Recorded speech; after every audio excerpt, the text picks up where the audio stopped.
మరి పౌడిమంటే చేతులు పట్టిండు ప్రజలకు దానం అంటున్నాడే అమ్మ దానం ఎందుకు చేయాలి దానం ఎందుకు చేయాలి ఆగో అందుకే చూసామా వెనకటి పెద్దలు ఏమన్నారు తెలిసేనా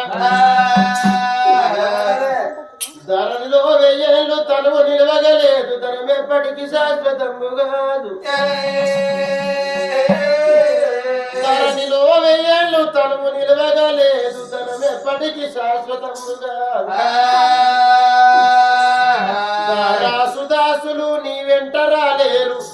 పుత్రులు నీ మృతిని తప్పించలేరు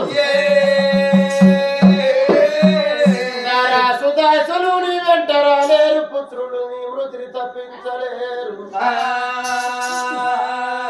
బంధుజాలం నిన్ను బ్రతికించునో లేదో బల పరాక్రమేమి పనికిరాదు